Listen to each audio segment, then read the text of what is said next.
Welcome back, it's Smashboss here, and today I want to showcase 3 new mechanics that I recently learned about. The first 2 were not found by me, and I will link the original videos in the description down below. And starting off with this one, this is a new way to move a launcher or also a muncher or something like that out of the way just by using a P-switch and a POW block. And this was found by Chucky Wang. So what you need to do is you need to place the P-switch next to the object that you want to move, then drop the POW and immediately grab the P-switch so that the POW will be something like half a block away from the launcher now. If the gap is too small, then the P-switch will now not fall into it. However, if you did it correctly, the gap should be, for example, like that. So now the P-switch will fall down here, and as you can see, whenever it does that, it also moves the launcher to the right just by a few pixels. As I said, it also works with munchers. There's only a problem depending on the setup in the level. If I have just this big muncher right here, the problem is that since there's no ceiling above it, the P-switch will just go on top instead of into the gap. However, if there is a ceiling, then this solves the problem and you can do the glitch just like before. And it also works with small munchers in little corridors like this. But there is one more thing that is a little bit more tricky about this setup. So normally Mario is standing on top of the POW block, so this has no effect in the other cases. But in this case Mario's inside the POW block, and for whatever reason, when Mario's inside the POW block, it will only push the POW block and not the muncher. So if you still want to move a muncher in a gap like this, you just need to run back and make sure that you're outside of the POW block before the P-switch lands. And if you do it correctly, you can also move a muncher in this gap. So then, the second one is a high-speed fireball technique that involves Mario being inside the wall. So right here I need, of course, Fire Mario, and then, just to show what this does, I will place a POW right here, and as you can see, there's no chance to reach the POW with a fireball from this position, since the fireball doesn't travel far enough in order to reach the POW. However, if I use the new technique, you can see that I can shoot the fireball all the way to the POW right here. So how is this done?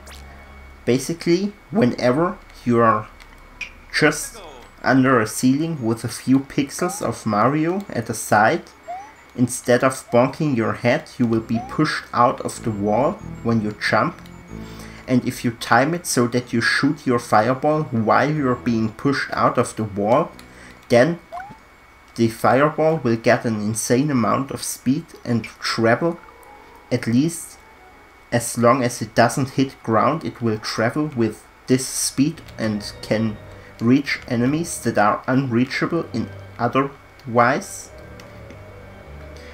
Depending on the distance between the ceiling and Mario, the timing is always a little bit different, but for this, so if there's only these 2 blocks and the ceiling is basically directly above Mario, it's just press Y and then press B after that, so Y and then immediately B, and it should work. So the third mechanic was found by me while I was making a puzzle level, and it's a really weird new ability of POW blocks. The thing is that I have two POW blocks here and basically do the same thing with them. I place them inside a contraption and then it will bounce the POW block up into a sideways spring. However, one of the POW blocks decides to go to the left and the other one decides to go to the right. So what I discovered is that if the POW block spawns above the sideways spring, it will go to the right, and if it spawns below the sideways spring, it will go to the left. So right here, I will just do it again to show what happens. We have these two POW blocks spawning below, and we have these two POW blocks spawning above the sideways spring. So this one spawns below, and if I place it, it will go to the right, to the left, and this one also did. Also, I can take them and repeat this process over and over again. They will never change the direction they go in. And these two that spawned above the sideways spring will now go to the right. However, this all only works if the whole setup, including the POW blocks and the sideways spring, is loaded at the same time. It might work differently or not work at all if the POW blocks are not loaded at the same time as the sideways spring is.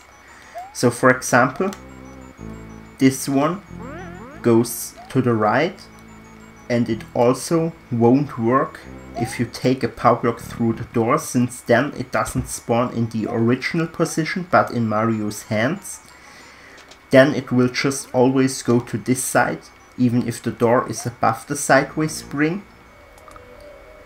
Also, it will not work if I go in and out of the screen. For example, now I loaded the spring first and then the POW blocks, and this causes all the POW blocks to go to the right side in that case.